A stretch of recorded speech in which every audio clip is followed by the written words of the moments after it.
إن الحمد لله نحمده ونستعينه ونستغفره ونعوذ بالله من شرور أنفسنا ومن سيئات أعمالنا من يهده الله فلا مضل له ومن يضلل فلا هادي له وأشهد أن لا إله إلا الله وحده لا شريك له وأشهد أن محمدا عبده ورسوله يا أيها الذين آمنوا اتقوا الله حق تقاته ولا تموتن إلا وأنتم مسلمون يا أيها الناس اتقوا ربكم الذي خلقكم من نفس واحدة وخلق منها زوجها وبث منهما رجالا كثيرا ونساء واتقوا الله الذي تساءلون به والأرحام إن الله كان عليكم رقيبا يا أيها الذين آمنوا اتقوا الله وقولوا قولا سديدا يصلح لكم أعمالكم ويغفر لكم ذنوبكم ومن يطع الله ورسوله فقد فاز فوزا عظيما أما بعد فإن خير الحديث كتاب الله وخير الهدي هدي محمد صلى الله عليه وسلم وشر الأمور محدثاتها وكل محدثة بدعة وكل بدعة ضلالة وكل ضلالة في النار قال الله عز وجل واعبدوا الله ولا تشركوا به شيئا وبالوالدين إحسانا وذي القربى والجار ذي القربى والجار الجنب والصاحب بالجنب وابن السبيل وما ملكت أيمانكم. கணித்திற்குரிய சகோதர சகோதரிகளே, இன்றைய இந்த ஜும்மா உரையில் அண்டை வீட்டாருடன் நன்மையான விதத்தில் நடந்து கொள்வதை குறித்து குர்ஆன் ஹதீஸ் சொல்லக்கூடிய சில முக்கியமான உபதேசங்களை பார்க்கலாம். அன்பானவர்களே, அல்லாஹ் சுப்ஹானஹு வ தஆலா குர்ஆனில் பல வசனங்களில் தன்னுடைய ஹக்கை, அடியார்கள் அல்லாஹ்வுக்கு செய்ய வேண்டிய கடமை என்ன என்பதை சொன்ன பிறகு அடியார்களுக்கு செய்ய வேண்டிய சில கடமைகளையும் அல்லாஹ் சுப்ஹானஹு வ தஆலா குறிப்பிடுகிறான். அவ்வாறுதான் நிசா அத்தியாயத்தின் 36வது வசனத்தில் அல்லாஹ் சுப்ஹானஹு வ தஆலா வஅ்புதுல்லாஹ வலா துஷ்ரிகு பிஹி ஷைஆ என்று தன்னுடைய ஹக்கை, தன்னுடைய உரிமையை சொல்கிறான். அல்லாஹ்வை வணங்குங்கள், அல்லாஹ்வுக்கு எதையும் இணையாக்காதீர்கள். அல்லாஹ் தன்னுடைய உரிமையை சொன்ன பிறகு அடுத்து அடியார்களுடைய சில உரிமைகளை சொல்லும் பொழுது அல்லாஹ் குறிப்பிடுகிறான், வபில் வாலிதைனி இஹ்சானா, பெற்றோருடன் நன்மையான விதத்தில் நடந்து கொள்ளுங்கள், பெற்றோருக்கு நன்மை செய்யுங்கள். அடுத்தபடியாக அல்லாஹ் சுப்ஹானஹு வ தஆலா யார் யாருக்கு நன்மை செய்ய வேண்டும் என்று சொல்லும் பொழுது அல்லாஹ் சுப்ஹானஹு வ தஆலா அண்டை வீட்டாரை, நமக்கு அருகில் இருக்கக்கூடியவர்களை 3 வகையாக பிரித்து அல்லாஹ் சுப்ஹானஹு வ தஆலா சொல்கிறான். வல் ஜாரி தில் குர்பா, அண்டை வீட்டாராக இருக்கும் நம்முடைய உறவினர்கள், நம்முடைய உறவினர் அண்டை வீட்டாராகவும் அவர்கள் இருக்கிறார்கள் என்று சொன்னால் அவர்களுக்கும் நன்மை செய்யுங்கள். இரண்டாவதாக அல்லாஹ் சொல்கிறான், வல் ஜாரில் ஜுனுப், அண்டை வீட்டாராக ஒருவர் இருக்கிறார், ஆனால் அவருக்கும் நமக்கும் எந்த ஒரு இரத்த உறவு கிடையாது, அவர்கள் நமக்கு அந்நியர்கள் தாம், இருந்தாலும் அண்டை வீட்டாராக இருக்கிறார் என்று சொன்னால் அவர்களுக்கு நன்மை செய்யுங்கள். வஸ்ஸாஹிபி பில் ஜம்ப், நமக்கு பக்கத்தில் இருக்கக்கூடியவர்கள் என்று அல்லாஹ் சுப்ஹானஹு வ தஆலா குறிப்பிடுகிறான். அதற்கு பல விளக்கங்கள் சொல்லலாம். உதாரணத்திற்கு, பயணத்தில் இருக்கிறோம், நமக்கு அருகில் உட்கார்ந்து இருக்கக்கூடியவர்கள், வேலை செய்கிறோம், நமக்கு அருகில் உட்கார்ந்து வேலை செய்யக்கூடியவர், அல்லது ஒரு இடத்தில் ஒரு ரூமிலே ஒரு லாட்ஜிலே தங்கி இருக்கிறோம் என்று சொன்னால் அந்த ஒரு நாள் 2 நாள் அருகில் இருக்கக்கூடியவர்கள், அவர்கள் அண்டை வீட்டாராக மாட்டார்கள், ஆனால் நமக்கு அருகில் நமக்கு பக்கத்தில் இருக்கக்கூடியவர்கள், அவர்களுக்கும் நன்மை செய்யுங்கள். மிஸ்கீன்களுக்கு நன்மை செய்யுங்கள், வழிபோக்கர்களுக்கு, பிரயாணிகளுக்கு நன்மை செய்யுங்கள் என்று அல்லாஹ் சுப்ஹானஹு வ தஆலா குறிப்பிடுகிறான். ஆக அன்பானவர்களே, அண்டை வீட்டாருக்கு நன்மை செய்ய வேண்டும் என்பது இது அல்லாஹ் சுப்ஹானஹு வ தஆலாவுடைய உத்தரவு, இது அல்லாஹ் சுப்ஹானஹு வ தஆலாவுடைய கட்டளை. அந்த அண்டை வீட்டார் முஸ்லிமாக இருந்தாலும் சரி, முஸ்லிம் அல்லாதவர்களாக இருந்தாலும் சரி, இதில் பாரபட்சம் கிடையாது, இதில் வேற்றுமை பார்க்கக்கூடாது. மாறாக முஸ்லிம்கள், முஸ்லிம் அல்லாதவர்கள் யாராக இருந்தாலும் நமக்கு அண்டை வீட்டாராக அவர்கள் இருக்கும் பட்சத்தில் அவர்களுடைய விஷயத்தில் நாம் நன்மையான விதத்தில் நடந்து கொள்ள வேண்டும். இதுதான் மார்க்கம் நமக்கு சொல்லித்தரக்கூடிய அழகிய நற்குணம். இது எப்படிப்பட்ட ஒரு நற்குணம் என்று சொன்னால், நபிகள் நாயகம் ஸல்லல்லாஹு அலைஹி வஸல்லம் அவர்கள் இத்தகைய வழிகாட்டுதலை, இத்தகைய போதனைகளை தன்னுடைய தூதுத்துவத்தின் ஆரம்பத்தில் இருந்தே மக்களுக்கு சொல்லி கொண்டு வருகிறார்கள். நபி ஸல்லல்லாஹு அலைஹி வஸல்லம் அவர்கள் நபியாக்கப்பட்டு எப்படி முதல் நாளில் இருந்து கொள்கையின் பால் மக்களை அழைத்து வந்தார்களோ, சத்திய கொள்கையின் பால், ஏகத்துவ கொள்கையின் பக்கம், அதே போல நபி ஸல்லல்லாஹு அலைஹி வஸல்லம் அவர்கள் ஆரம்ப காலத்தில் இருந்தே நற்குணங்களை மக்களுக்கு சொல்லி கொண்டு வருகிறார்கள். அதில் ஒரு முக்கியமான நற்குணம்தான் அண்டை வீட்டாருடன் நன்மையான விதத்தில் நடந்து கொள்வது.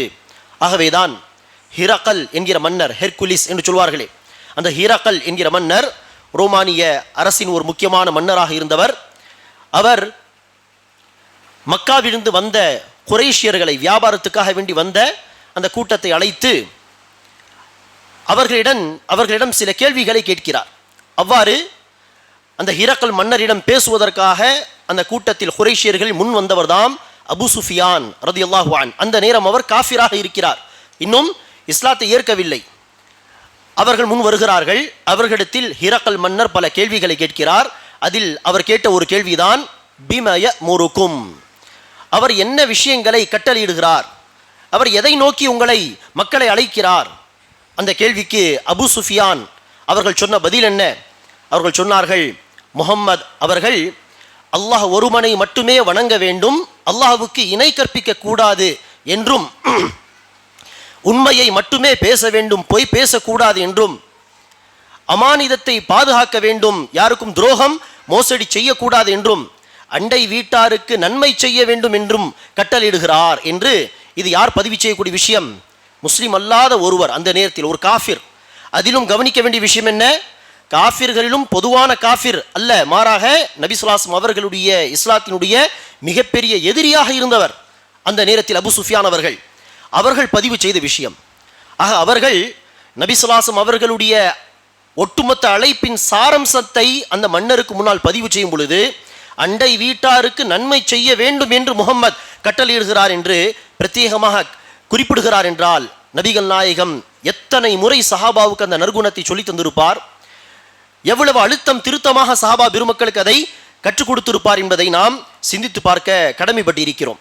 நபிகள் நாயகம் ஸல்லல்லாஹு அலைஹி வஸல்லம் அவர்கள் ஒரு முறை சொல்கிறார்கள், மை யஹுது அன்னி ஹாஉலாஇல் கலிமாத், என்னிடமிருந்து யார் இந்த சில உபதேசங்களை, 5 உபதேசங்களை பெற்று அதை தன்னுடைய வாழ்க்கையில் நடைமுறைப்படுத்துவார், அவ் யுஅல்லிம் மை யஅமல் பிஹின்ன, அல்லது இந்த 5 விஷயங்களை கற்றுக்கொண்ட பிறகு அதை யார் அமல்படுத்துவார்களோ தன்னுடைய வாழ்க்கையில், அத்தகைய மக்களுக்கு இதை யார் உபதேசமாக போய் சொல்வார் என்று சொன்னதும் அபூ ஹுரைரா ரலியல்லாஹு அன்ஹு அவர்கள் சொல்கிறார்கள், அன யா ரசூலல்லாஹ், அல்லாஹ்வின் தூதரே, இதோ நான் அதை கற்றுக்கொண்டு நானும் அமல் செய்கிறேன், அமல் செய்யக்கூடியவர்களுக்கு நான் அதை எடுத்துரைக்கவும் செய்வேன் யா ரசூலல்லாஹ் என்று சொல்ல, நபி ஸல்லல்லாஹு அலைஹி வஸல்லம் அவர்கள் அபூ ஹுரைரா ரலியல்லாஹு அன்ஹு அவர்களுடைய கையை பிடித்து இந்த 5 உபதேசங்கள் என்ன செய்தார்கள் சொன்னார்கள்.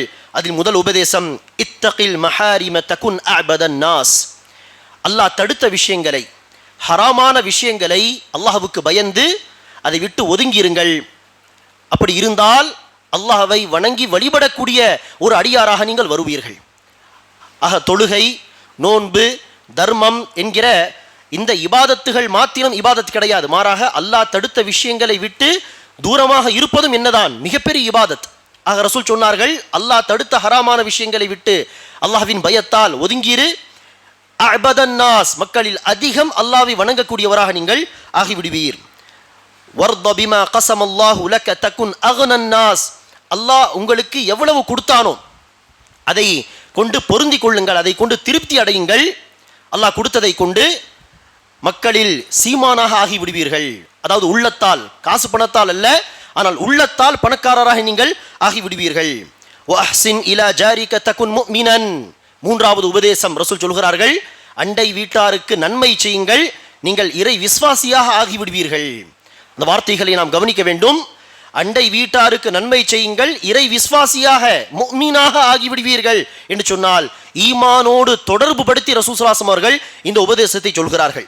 நான்காவதாக, வஅஹிப்ப லின்னாஸி மா துஹிப் லினஃப்ஸிக தகுன் முஸ்லிமா, தனக்காக விரும்புவதையே தன்னுடைய சகோதரருக்காக விரும்புங்கள், நீங்கள் ஒரு முஸ்லிமாக ஆகிவிடுவீர்கள், அல்லாஹ்வுக்கு கீழ்ப்படிந்து நடக்கக்கூடியவராக ஆகிவிடுவீர்கள். வலா துக்ஸிரி ضحக் ஃபஇன்ன கஸ்ரத ضحக் துமீத்துல் கல்ப், அதிகமாக சிரிக்காதீர்கள், அதிகமாக சிரிப்பது உள்ளத்தை அழித்துவிடும், உள்ளத்தை மையத்தாக ஆக்கிவிடும் என்று நபி ஸல்லல்லாஹு அலைஹி வஸல்லம் அவர்கள் சொன்ன இந்த 5 உபதேசங்களில் ஒரு முக்கியமான உபதேசம்தான் அண்டை வீட்டாருக்கு நன்மை செய்யுங்கள், முஃமினாக ஆக முடியும், இறை நம்பிக்கையாளராக ஆக முடியும். ஆக அன்பானவர்களே, இறை விசுவாசியாக நாம் ஆக வேண்டும் என்று சொன்னால் கொள்கையில் உறுதியாக இருக்க வேண்டும், வணக்க வழிபாடுகளிலும் கவனம் செலுத்த வேண்டும். அதே போல இத்தகைய நற்குணங்களையும் நாம் கடைபிடித்தால் மட்டுமே தான் நம்முடைய ஈமான் என்பது முழுமை பெறும், நம்முடைய இறை நம்பிக்கை என்பது முழுமை பெறும். அன்பானவர்களே, நபி ஸல்லல்லாஹு அலைஹி வஸல்லம் அவர்கள் மற்றொரு ஹதீஸிலே சொல்கிறார்கள், மா ஸால ஜிப்ரீல் யூஸீனி ஹத்தா ظننت யூஸீனி ஃபில் ஜார் ஹத்தா ظننت அன்னஹு சைவர்ரிசு. ஜிப்ரீல் அலைஹிஸ்ஸலாத்து வஸ்ஸலாம் அவர்கள் தொடர்ந்து அண்டை வீட்டாரை பற்றி எனக்கு உபதேசம் செய்து கொண்டிருந்தார். அது ஒரே சபையில் கூட நடந்திருக்கலாம், அல்லது தொடர்ந்து பல வஹீகளில் பல இறை செய்திகளை கொண்டு வரும் பொழுது கூட அப்படி நடந்திருக்கலாம். ஆக மொத்தத்தில் தொடர்ந்து பல உபதேசங்களை ஜிப்ரீல் அலைஹிஸ்ஸலாத்து வஸ்ஸலாம் அவர்கள் அண்டை வீட்டாருக்கு நன்மை செய்ய வேண்டும், அண்டை வீட்டாரில் விஷயத்தில் இப்படி இருக்க வேண்டும் என்று உபதேசம் செய்து கொண்டே இருந்தார். எந்த அளவிற்கு என்று சொன்னால், அடுத்த வஹி ஒரு முறை அண்டை வீட்டாருக்கு தன்னுடைய சொத்திலும் ஒரு பங்கு தர வேண்டும் என்று ஜிப்ரீல் அலைஹிஸ்ஸலாத்து வஸ்ஸலாம் அவர்கள் இறை செய்தியை கொண்டு வந்து விடுவாரோ என்று நான் எண்ணினேன் என்று சொல்லும் அளவிற்கு ஜிப்ரீல் அலைஹிஸ்ஸலாத்து வஸ்ஸலாம் அவர்கள் அல்லாஹ்வின் புறத்தில் இருந்து ரசூலுக்கு எத்தனை தடவை எத்தனை முறை அண்டை வீட்டார் குறித்து உபதேசம் செய்திருப்பான் என்று சிந்தித்து பாருங்கள். அன்பானவர்களே, அண்டை வீட்டார் என்று சொல்லும் பொழுது நாம் என்ன சொன்னோம்? முஸ்லிம்கள், முஸ்லிம் அல்லாதவர்கள் என்று வேறுபாடு பார்க்காமல் அத்தனை பேருக்கும் நன்மை செய்ய நாம் முயற்சிக்க வேண்டும். அண்டை வீட்டார் என்றால் எந்த வீடுகள், எத்தனை வீடுகள் இந்த அண்டை வீட்டார் என்கிற அந்த வார்த்தையில் உள்ளடங்கும் என்று சொன்னால் அதில் பலவிதமான கருத்துகள் உண்டு. சில மக்கள் சொல்வார்கள், வலது பக்கம் 40 வீடு, இடது பக்கம் 40 வீடு, முன்னால் ஒரு சந்து இருக்கிறது, அதில் ஒரு 40 வீடு இருந்தால் அந்த 40 வீடுகள். சில அறிஞர்கள் சொல்கிறார்கள், ஒரு வசனத்தை அடிப்படையாக வைத்து, அஹ்ஸாப் அத்தியாயத்தின் ஒரு வசனத்தை அடிப்படையாக வைத்து, ஒரு எந்த ஊரில் நீங்கள் இருக்கிறீர்களோ அந்த ஊர் மக்கள் எல்லோரும் உங்களுக்கு அண்டை வீட்டார்தாம் என்றெல்லாம் பல கருத்துகள் உண்டு. அஹ்ஸாப் அத்தியாயத்தில் அல்லாஹ் சுப்ஹானஹு வ தஆலா யூதர்கள் குறித்து அல்லது முனாஃபிகீன்கள் குறித்து அல்லாஹ் சுப்ஹானஹு வ தஆலா பேசும் பொழுது, முனாஃபிகீன்கள் செய்யக்கூடிய இந்த காரியங்களுக்கு அல்லாஹ் சுப்ஹானஹு வ தஆலா தண்டனை கொடுக்க ஆரம்பித்து விட்டால் என்னாகும்? சும்ம லா யுஜாவிரூனக ஃபீஹா இல்லா கலீலா. இந்த முனாஃபிகீன்கள் அடுத்து உங்களுக்கு அருகில் இருக்க மாட்டார்கள், உங்களுக்கு அண்டை வீட்டாராக இருக்க மாட்டார்கள் என்று மதீனா நகரத்தில் உள்ள அத்தனை முனாஃபிகீன்கள் குறித்து அல்லாஹ் அந்த வார்த்தையை சொல்லும் பொழுதுதான் ஒரு ஊரில் இருக்கக்கூடிய அத்தனை பேரும் அண்டை வீட்டார்தான் என்றெல்லாம் சொல்வார்கள். ஆனால் அதிகமான மக்களுக்கு நம்மால் கவனம் செலுத்தி அவர்களுக்கு நன்மை செய்வது என்பது மிக கடினமான காரியம். குறைந்தது நாம் என்ன செய்யலாம்? நம்முடைய வீட்டுக்கு அருகில் உள்ள ஒரு 2-3 வீடுகள், வலது பக்கம் இடது பக்கம் என்று மிக அருகில் உள்ள அண்டை வீட்டாருக்காவது நாம் என்ன செய்ய வேண்டும்? அடிக்கடி நன்மை செய்ய முயற்சிக்க வேண்டும். நல்லது கெட்டதில் அவர்களோடு நிற்க முயற்சிக்க வேண்டும். குறைந்தது சில அண்டை வீட்டார் விஷயத்திலாவது அல்லாஹ் ரசூலுடைய இந்த உபதேசங்களை நாம் நடைமுறைப்படுத்த முயற்சிக்க வேண்டும். ஒரு முறை ஆயிஷா ரலியல்லாஹு அன்ஹா ரசூலிடத்தில் வந்து கேட்கிறார்கள், அல்லாஹ்வின் தூதரே, இன்னலி ஜாரைனி ஃபஇலா ஐயிஹிமா உஹ்தி. எனக்கு 2 அண்டை வீட்டார் இருக்கிறார்கள், அதில் யாருக்கு நான் ஹதியாவாக அன்பளிப்பாக சில பொருட்களை நான் தர விரும்பினால் 2 அண்டை வீட்டாரில் யாருக்கு நான் தருவது, யாரை நான் முற்படுத்துவது என்று கேட்க நபி ஸல்லல்லாஹு அலைஹி வஸல்லம் அவர்கள் சொன்னார்கள், இலா அக்ரபிஹிமா மின்க பாபன். யாருடைய வீட்டு கதவு உங்களுக்கு அருகில் இருக்கிறதோ, உங்களுடைய வீட்டுக்கு அருகில் இருக்கிறதோ அவர்களுக்கு முன்னுரிமை தாருங்கள் என்று நபி ஸல்லல்லாஹு அலைஹி வஸல்லம் அவர்கள் சொன்னார்கள். ஆக 40, 50 என்கிற அந்த கணக்கை விடுங்கள். உங்களுடைய வீட்டுக்கு மிக அருகில் இருக்கக்கூடிய அண்டை வீட்டார் விஷயத்தில் குறைந்தது அல்லாஹ் ரசூலுடைய இந்த உபதேசங்களை நடைமுறைப்படுத்த முயற்சி செய்யுங்கள். நபிகள் நாயகம் ஸல்லல்லாஹு அலைஹி வஸல்லம் அவர்கள் இந்த அண்டை வீட்டார் விஷயத்தில் முஸ்லிம்கள், முஸ்லிம் அல்லாதவர்கள் என்றெல்லாம் வேறுபாடு காட்டுவதை நமக்கு சொல்லித்தரவில்லை. ஆகவேதான் ரசூலுடைய உபதேசங்களை ஏற்று நடந்த சஹாபாக்கள் பாருங்கள். ஒரு முறை அப்துல்லா பின் அமர் பின் ஆஸ் என்கிற சஹாபி வீட்டுக்கு வருகிறார். வந்து பார்த்தால் அன்று வீட்டு மக்கள் ஆடு அறுத்திருக்கிறார்கள். ஆடு அறுக்கப்பட்டு இருக்கிறது என்று கேள்விப்பட்டதும் அப்துல்லா பின் அமர் பின் ஆஸ் ரதியல்லாஹு அன்ஹு அவர்கள் கேட்ட கேள்வி, தன்னுடைய வீட்டு மக்களை பார்த்தவர்கள் கேட்ட கேள்வி, நம்முடைய யூத அண்டை வீட்டாருக்கு நீங்கள் கரியை கொடுத்து அனுப்பினீர்களா இல்லையா? முதல் கேள்வி இதுதான். யூதர் ஒருவர் அண்டை வீட்டாராக இருக்கிறார், அவருக்கு கரியை மாமிசத்தை கொடுத்தீர்களா என்று உடனே என்ன செய்கிறார்? விசாரிக்கிறார். ஆக முஸ்லிம்கள் முஸ்லிம் அல்லாதவர்கள் என்று என்ன செய்யக்கூடாது? இந்த விஷயத்தில் பாரபட்சம் பார்க்க கூடாது. மாறாக நமக்கு அருகில் இருக்கக்கூடிய அண்டை வீட்டார் யாராக இருந்தாலும் அவர்கள் விஷயத்தில் நாம் நன்மையான விதத்திலே நடந்து கொள்ள வேண்டும். அண்டை வீட்டாருக்கு நோவினை செய்வது என்பது இது அல்லாஹ்வுடைய பார்வையில் பெரிய ஒரு பாவம். அண்டை வீட்டாரை நோவினை செய்வது ஒருபோதும் ஒரு முஸ்லிமுடைய, ஒரு இறை விசுவாசியுடைய அடையாளமாக, ஒரு இறை விசுவாசியுடைய ஒரு பண்பாக இருக்கவே கூடாது. அண்டை வீட்டாருக்கு நன்மை செய்வது இது ஒரு பக்கம். இன்னொரு பக்கம் என்ன?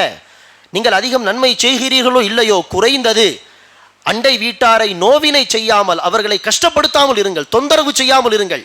இது குறைந்தது நாம் செய்ய வேண்டிய கடமையாகும், வாஜிபாகும். அண்டை வீட்டாரை நோவினை செய்வதை குறித்து இஸ்லாம் என்ன சொல்கிறது? நபிகள் நாயகம் ஸல்லல்லாஹு அலைஹி வஸல்லம் அவர்களிடத்தில் ஒரு சஹாபி வந்து தன்னுடைய அண்டை வீட்டாரை குறித்து முறையிடுகிறார்.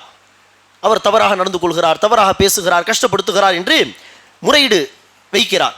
ஒரு முறை, 2 முறை, 3 தடவை நபிகள் நாயகம் ஸல்லல்லாஹு அலைஹி வஸல்லம் அவர்களை சந்தித்து 2-3 தடவை தன்னுடைய அண்டை வீட்டாரை குறித்து கம்ப்ளைண்ட் செய்கிறார். 3 தடவை அந்த விஷயத்தை அவர்கள் பேசியதும் நபி ஸல்லல்லாஹு அலைஹி வஸல்லம் அவர்கள் சொன்னார்கள், இத்ஹப் ஃபத்ரஹ் மதாஅக ஃபித் தரீக், சென்று உங்களுடைய வீட்டு பொருட்களை எல்லாம் தூக்கி சந்தில் போட்டு விடுங்கள். மக்கள் நடமாடக்கூடிய பாதையில் தன்னுடைய வீட்டு பொருட்களை எல்லாம் தூக்கி எறிந்து விடுங்கள் என்று சொன்னார்கள். சரி, என்ன ஏது தெரியாது, ரசூல் சொன்னார்கள் என்று போய் தன்னுடைய வீட்டு பொருட்களை எல்லாம் தூக்கி வாசலுக்கு வெளியே வைத்து விடுகிறார். வரப்போகக்கூடிய மக்கள் எல்லாம் விசாரிக்கிறார்கள், என்ன இதற்காக வீட்டு பொருட்கள் எல்லாம் கீழே வைத்திருக்கிறீர்கள் என்று சொல்ல, இல்லை, அண்டை வீட்டார் குறித்து நான் ரசூலிடத்தில் முறையிட்டேன், ஒன்றுக்கு பல முறை. அதற்கு நபி ஸல்லல்லாஹு அலைஹி வஸல்லம் அவர்கள் வீட்டு பொருட்களை எடுத்து வழியில் வைத்து விடுங்கள் என்று சொன்னார்கள் என்று சொன்னதும் வரப்போகக்கூடிய மக்கள், விசாரிக்கக்கூடிய மக்கள் எல்லாம் நினைச்சார்கள், அந்த அண்டை வீட்டாரை சபிக்க தொடங்கி விட்டார்கள். இதை கேள்விப்பட்ட அந்த அண்டை வீட்டார் ஓடி வந்து நினைச்சுகிறார், இனி மன்னித்து விடுங்கள், இனிமேல் நான் உங்களை கஷ்டப்படுத்த மாட்டேன், தொந்தரவு செய்ய மாட்டேன், உங்களுடைய பொருட்களை தயவு செய்து வீட்டில் எடுத்து வையுங்கள் என்று சொன்னார்கள். ஆக என்ன அர்த்தம் அன்பானவர்களே? நாம் அண்டை வீட்டாரை கஷ்டப்படுத்தினால் பிறரை விடுங்கள், குறைந்தது அந்த அண்டை வீட்டார் நேரடியாக நம்முடைய நடத்தையால் பாதிப்படையக்கூடிய அந்த மனிதர்கள், அந்த மக்கள் நம்மை சபித்து விட்டால் அந்த சாபம் அல்லாஹ் சுப்ஹானஹு வ தஆலாவிடத்திலே நிச்சயமாக ஏற்றுக்கொள்ளப்படும் என்பதை நாம் மறந்துவிடக்கூடாது. நல்ல அண்டை வீட்டார் அமைவது அல்லாஹ்வுடைய மிகப்பெரிய ஒரு நிஅமத். நபி ஸல்லல்லாஹு அலைஹி வஸல்லம் அவர்கள் ஒரு ஹதீஸிலே, நல்ல மனைவி, ஒரு நல்ல அண்டை வீட்டார், ஒரு நல்ல வீடு, சில செய்திகளிலே ஒரு நல்ல வாகனம் அமைந்தால் அது ஒரு சந்தோஷமான வாழ்க்கையின் அடையாளம் என்று நபி ஸல்லல்லாஹு அலைஹி வஸல்லம் அவர்கள் சொல்லியிருக்கிறார்கள். ஆக நல்ல அண்டை வீட்டார் அமைந்தால் அது அல்லாஹ்வுடைய மிகப்பெரிய நிஅமத். அப்படி மோசமான அண்டை வீட்டார் அமைந்து விட்டால் அது வாழ்நாள் முழுவதும் நமக்கு பிரச்சனை தரக்கூடிய ஒரு விஷயமாக, மன உளைச்சலை ஏற்படுத்தக்கூடிய ஒரு விஷயமாக ஆகிவிடும். அப்படிப்பட்ட அண்டை வீட்டாருக்கு அருகில் இருக்கக்கூடியவர்களுக்கு அந்த கஷ்டம் தெரியும். நம்மை அல்லாஹ் அத்தகைய நிலை விட்டு பாதுகாத்திருக்கிறான் என்று சொன்னால் நம்ம அல்லாஹ்வுக்கு நன்றி செலுத்த வேண்டும். அண்டை வீட்டார் மோசமாக இருந்தால் எப்படிப்பட்ட ஒரு மன உளைச்சல் ஏற்படும் என்று பாதிக்கப்படும் மக்களுக்கு தான் தெரியும். அவர்களை குறித்து நாம் என்ன சொல்வது? அவர்கள் பொறுமையாக இருக்க வேண்டும், அல்லது வீடு மாற முடிந்தால் வீட்டை மாற்றிக்கொள்ள வேண்டும், அல்லாஹ்விடத்தில் துஆ செய்ய வேண்டும். இப்போது நாம் பேசிக்கொண்டிருப்பது நாம் யாரையும் கஷ்டப்படுத்தக்கூடாது. ஆக நாம் அண்டை வீட்டாரை கஷ்டப்படுத்தி அவர்கள் சபித்து விட்டால் அந்த சாபம் அல்லாஹ்விடத்திலே நிச்சயமாக ஏற்றுக்கொள்ளப்படும் என்பதை கவனத்தில் கொள்ள வேண்டும். நபிகள் நாயகம் ஸல்லல்லாஹு அலைஹி வஸல்லம் அவர்கள் மற்றொரு ஹதீஸிலே சொல்கிறார்கள், மன் கான யுமினு பில்லாஹி வல் யௌமில் ஆகிர் ஃபல்யகுல் கைரன் அவ் லியஸ்முத், எவர் ஒருவர் அல்லாஹ்வையும் மறுமை நாளையும் நம்பிக்கை கொள்கிறாரோ அவர் நல்லதை பேசட்டும் அல்லது பேசாமல் மௌனமாக இருக்கட்டும். ஒமன் கான யுமினு பில்லாஹி வல் யௌமில் ஆகிர் ஃபல்யுக்ரிம் தைஃபஹு, எவர் ஒருவர் அல்லாஹ்வையும் மறுமை நாளையும் நம்பிக்கை கொள்கிறாரோ அவர் விருந்தாளியை கண்ணியப்படுத்தட்டும். மூன்றாவதாக ரசூல் சொல்கிறார்கள், ஒமன் கான யுமினு பில்லாஹி வல் யௌமில் ஆகிர் ஃபல்யுக்ரிம் ஜாரஹு, எவர் ஒருவர் அல்லாஹ்வையும் மறுமை நாளையும் நம்பிக்கை கொள்கிறாரோ அவர் அண்டை வீட்டாரை கௌரவப்படுத்தட்டும், கண்ணியப்படுத்தட்டும். மற்றொரு அறிவிப்பில் இதே ஹதீஸ் ரசூலுல்லாஹ் சொல்கிறார்கள், ஒமன் கான யுமினு பில்லாஹி வல் யௌமில் ஆகிர் ஃபலா யுஸி ஜாரஹு, எவர் அல்லாஹ்வையும் மறுமை நாளையும் நம்பிக்கை கொள்கிறாரோ அவர் தன் அண்டை வீட்டாரை கஷ்டப்படுத்த வேண்டாம், அண்டை வீட்டாரை தொந்தரவு செய்ய வேண்டாம் என்று நபி ஸல்லல்லாஹு அலைஹி வஸல்லம் அவர்கள் பிரத்யேகமாக இந்த உபதேசத்தை சொல்கிறார்கள். மற்றொரு ஹதீஸிலே நபி ஸல்லல்லாஹு அலைஹி வஸல்லம் அவர்கள் சொல்கிறார்கள், வல்லாஹி லா யுமின், வல்லாஹி லா யுமின், வல்லாஹி லா யுமின், அல்லாஹ்வின் மீது ஆணையாக அவன் மூமின் ஆக மாட்டான், அல்லாஹ் மீது ஆணையாக அவன் மூமின் ஆக மாட்டான். அல்லாஹ் மீது ஆணையாக அவன் மூமின் ஒருபோதும் ஆக மாட்டான் என்று 3 தடவை ரசூல் அவர்கள் இப்படி சொன்னதும் அருகில் இருந்த சஹாபாக்கள் சொன்னார்கள், ஹாப வ ஹசிர் மன் ஹுவ யா ரசூலல்லாஹ், அவன் அழிந்து நாசமாக போகட்டும், யார் அல்லாஹ்வின் தூதர் அந்த அப்படிப்பட்ட நபர்? மூமினே ஆக முடியாது என்று நீங்கள் சொல்கிறீர்களே, அந்த நபர் யார்? நபி ஸல்லல்லாஹு அலைஹி வஸல்லம் அவர்கள் சொன்னார்கள், மன் லா யமன் ஜாருஹு பவாயிகா, எந்த அண்டை வீட்டாரின் நோவினை குறித்து ஒரு வீட்டு மக்கள் பாதுகாப்பு அடையவில்லையோ, மாறாக எப்போது பார்த்தாலும் தன்னுடைய வார்த்தையால் தன்னுடைய செயலால் கஷ்டம் கொடுத்து கொண்டே இருக்கிறானோ, அப்படிப்பட்ட அண்டை வீட்டார் தான் மூமினாக முடியாது என்று நபி ஸல்லல்லாஹு அலைஹி வஸல்லம் அவர்கள் இந்த ஹதீஸிலும் அண்டை வீட்டாருக்கு நன்மை செய்வது அல்லது அண்டை வீட்டாரை நோவினை செய்யாமல் இருப்பதை ஈமானோடு மூமின் ஆக முடியாது என்று ஈமானோடு தொடர்பு படுத்தி சொல்கிறார்கள். ஆக ஒரு மூமினிடத்தில் இந்த அம்சங்கள் எவ்வளவு முக்கியமானது என்பதை இந்த ஹதீஸுகள் எல்லாமே நமக்கு உணர்த்துகிறது. அன்பானவர்களே, அண்டை வீட்டாருக்கு நன்மை செய்ய வேண்டும், குறைந்தது அவர்களுக்கு கஷ்டம் கொடுக்காமல் தொல்லை தராமல் இருக்க வேண்டும் என்பதற்கு அழகிய ஒரு 2 உதாரணங்கள் என்று பார்க்கும் பொழுது, அந்த காலத்திலே அபு ஹம்சா அஸ்-சுக்கரி என்று ஒரு அறிஞர் இருந்தார்கள். அவர்களுடைய அண்டை வீட்டார் ஒருவர் தன்னுடைய வீட்டை நெசுகிறார், விற்பனை செய்ய விரும்புகிறார். அந்த வீட்டின் மதிப்பு ஒரு 2000 திர்ஹம்கள் என்று வைத்துக் கொள்ளுங்களேன். 2000 வெள்ளி காசுகள் என்று சொன்னால், அவருடைய அண்டை வீட்டாரோ வந்து பார்க்கக்கூடிய மக்களுக்கெல்லாம் 4000 திர்ஹம் என்று அந்த வீட்டுடைய மதிப்பை சொல்கிறார். மக்களுக்கு தெரியும் இந்த இடத்தில் இந்த வீட்டுடைய மதிப்பு 2000 திர்ஹம் தான் என்று. ஆனால் 4000 திர்ஹம் என்று சொல்லும் பொழுது மக்கள் சில பேர் விசாரித்தார்கள், இந்த வீட்டுக்கு நீங்கள் அப்படியே டபுளாக 2 மடங்கு காசை அதிகரித்து சொல்வதாக தெரிகிறதே என்று விசாரிக்கும் பொழுது அவர்கள் சொன்னார்கள், என்னுடைய வீட்டுக்கு நான் வைத்த மதிப்பு 2000 திர்ஹம் தான், ஆனால் என்னுடைய வீட்டுக்கு அருகில் அபு ஹம்சா சுக்கரி போன்ற ஒரு நல்ல அண்டை வீட்டாரை நான் உங்களுக்காக விட்டு செல்கிறேனா இல்லையா, அதற்காக தான் இந்த 2 மடங்கு மதிப்பு என்று சொன்னார்கள். இதுதான் இந்த காலகட்டத்திலும் நடக்கக்கூடிய விஷயங்கள். ஒரு இடம் இருக்கும், அதற்கு அருகில் ஹாஸ்பிட்டல் இருந்தால் அதுக்கு ஒரு மதிப்பு, மெட்ரோ ஸ்டேஷன் வந்து விட்டால் அதுக்கு ஒரு மதிப்பு, அருகில் என்ன இருக்கிறது என்பதை பொறுத்து வேல்யூவை அதிகப்படுத்துவது போல் அவர் சொல்கிறார்கள், என்னுடைய வீட்டுடைய மதிப்பு 2000 திர்ஹம் தான், ஆனால் அருகில் சிறந்த ஒரு அண்டை வீட்டாரை அபு ஹம்சா சுக்கரியை நான் உங்களுக்காக விட்டு தருகிறேனே, அதற்கு தான் டபுள் மடங்கு மதிப்பு என்று அவர்கள் சொன்னார்கள்.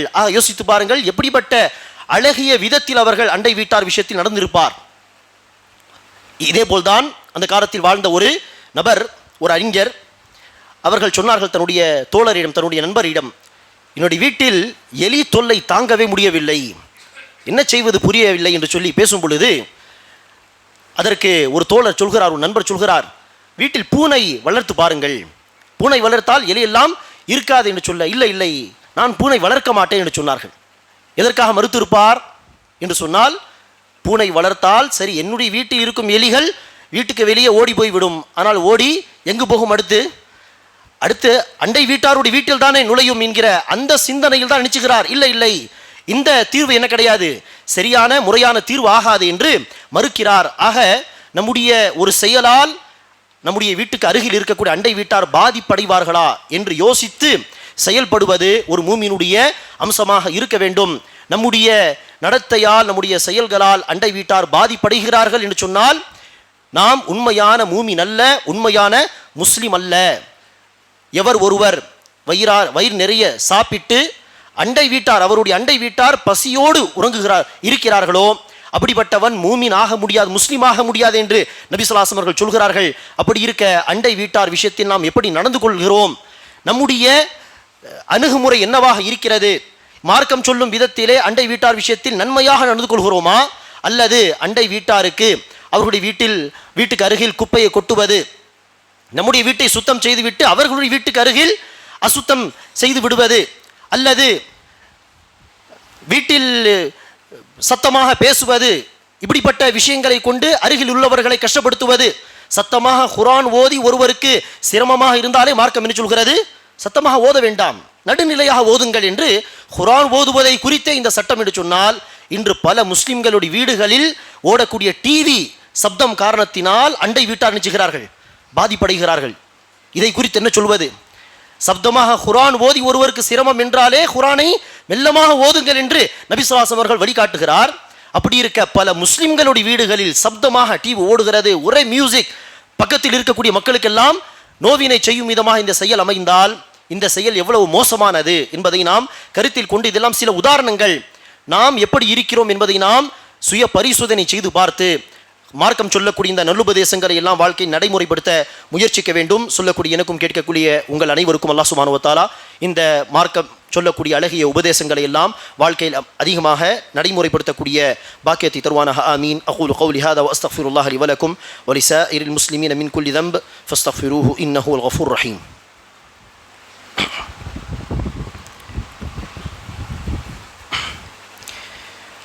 அல்ஹம்துலில்லாஹி ரப்பில் ஆலமீன் والصلاة والسلام على أشرف الأنبياء والمرسلين نبينا محمد وعلى آله وأصحابه أجمعين أما بعد.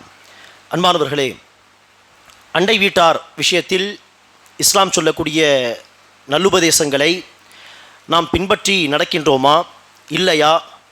நம்முடைய அண்டை வீட்டாருக்கு நாம் நல்ல அண்டை வீட்டாராக இருக்கிறோமா அல்லது மோசமான அண்டை வீட்டாராக இருக்கிறோமா என்று சுய பரிசோதனை செய்து பார்ப்பதற்கு இலகுவான ஒரு வழி என்ன? நபி ஸல்லல்லாஹு அலைஹி வஸல்லம் அவர்கள் ஒரு ஹதீஸிலே சொல்கிறார்கள், மா மின் முஸ்லிமின் யமூது ஃபயஷ்ஹது லஹு அர்பஅத்து அஹ்லி அபியாத்தின் மின் ஜீரானிஹில் உத்னைன் அன்னஹும் லா யஅலமூன இல்லா கைரா இல்லா قال الله تعالى قد قبلت علمكم وعفوت عما لا تعلمون. ஒரு முஸ்லிமான ஒருவர் இறந்து போன அந்த முஸ்லிமை குறித்து அவருடைய 4 அண்டை வீட்டார், அவர் ஒரு நல்லவர், தங்கமான மனிதர் என்று நன்மையான பேச்சை பேசினால், நன்மையை கொண்டு அந்த இறந்து போன முஸ்லிமை குறித்து 4 அண்டை வீட்டார் சாட்சி கூறினால், அல்லாஹ் சுப்ஹானஹு வ தஆலா சொல்கிறான், கத் கபில்து இல்மக்கும், அவரை குறித்து உங்களுக்கு என்ன தெரிந்திருந்ததோ, நல்லவர் நன்மை செய்பவர் என்று தெரிந்திருந்ததோ அந்த நன்மையை நான் அந்த முஸ்லிமிடத்திலிருந்து ஏற்றுக்கொண்டேன். உங்களுக்கு தெரியாத குறைபாடுகள் அவரிடத்தில் இருந்திருக்கலாம், அதை நான் அவருக்கு மன்னித்து விட்டேன் என்று அல்லாஹ் சுப்ஹானஹு வ தஆலா சொல்கிறான். ஆக அன்பானவர்களே, நாம் யோசித்து பார்க்க வேண்டும். இன்றைய நாள் நான் இறந்து போனால் என்னுடைய அண்டை வீட்டார் எனக்காக இந்த சாட்சியை சொல்வார்களா? வந்து விசாரிக்கக்கூடிய மக்களிடத்தில் தங்கமான மனிதர், நல்லவர், இன்று வரை எந்த ஒரு கெடுதியும் நமக்கு செய்தது கிடையாது, நல்லது கெட்டத்தில் உடனே ஓடி வருவார் என்றெல்லாம் நம்மை குறித்து நன்மையை கொண்டு சாட்சி சொல்வார்களா? அல்லது ஒளிந்து போனான் நாசமாக போகட்டும் என்றெல்லாம் அவர்கள் சபிக்கக்கூடியவர்களாக இருப்பார்களா? நம்மை குறித்து நம்முடைய அண்டை வீட்டார் என்ன சாட்சி சொல்ல போகிறார்கள் என்று நாம் சுய பரிசோதனை செய்து பார்த்தால், அப்படி ஒருவேளை நாம் அந்த வீட்டை காலி செய்து போனால் நம்முடைய அண்டை வீட்டார் வருத்தப்படுவார்களா? நம்மிடத்தில் வந்து ஏன் இங்கே இருக்கலாமே, எதற்காக வீடு காலி செய்து செல்கிறீர்கள் என்று சொல்வார்களா? அல்லது ஒளிந்து போகட்டும் என்று விட்டு விடுவார்களா என்று நாம் சிந்தித்து பார்த்தாலே நமக்கான விடை நமக்கு கிடைத்துவிடும். அல்லாஹ் சுப்ஹானஹு வ தஆலா நம் அனைவருக்கும் இஸ்லாம் நமக்கு கற்றுத்தரக்கூடிய எல்லா விதமான நற்குணங்களை, நல்ல அஹ்லாகை தன்னுடைய வாழ்க்கையில் கடைபிடிக்கக்கூடிய பாக்கியத்தையெல்லாம் நமக்கு தருவானாக. யாராக இருந்தாலும் சக மனிதர்களுக்கு நன்மை செய்யக்கூடிய பாக்கியத்தை தருவானாக. சக மனிதர்களுக்கு தீங்கிழைப்பதை விட்டு, தொந்தரவு செய்வதை விட்டு, அவர்களுக்கு நோவினை செய்வதை விட்டு அல்லாஹ் சுப்ஹானஹு வ தஆலா நம்மை பாதுகாத்து அருள் புரிவானாக. ஆமீன். ரப்பனா ஆத்தினா ஃபித் துன்யா ஹஸனத்தன் வ ஃபில் ஆখিরাতি ஹஸனஹ் வ கினா அஸாபன் நார். ربنا ظلمنا أنفسنا وإن لم تغفر لنا وترحمنا لنكونن من الخاسرين. اللهم آت أنفسنا تقواها وزكها أنت خير من زكاها أنت وليها ومولاها. اللهم أعز الإسلام والمسلمين وانصر الإسلام والمسلمين. اللهم اغفر لنا وللمؤمنين والمؤمنات والمسلمين والمسلمات وألف بين قلوبهم وأصلح ذات بينهم وانصرهم على عدوك وعدوهم. اللهم لعن الكفرة الذين يصدون عن سبيلك ويكذبون رسلك ويقاتلون أولياك. اللهم خالف بين كلمتهم وزلزل أقدامهم وشتت شملهم وفرق جمعهم وأنزل بهم بأسك الذي لا ترده عن القوم المجرمين. اللهم إنا نجعلك في نحورهم ونعوذ بك من شرورهم. اللهم صل على محمد وعلى آل محمد كما صليت على إبراهيم وعلى آل إبراهيم إنك حميد مجيد. اللهم بارك على محمد وعلى آل محمد كما باركت على إبراهيم وعلى آل إبراهيم إنك حميد مجيد. وآخر دعوانا الحمد لله رب العالمين.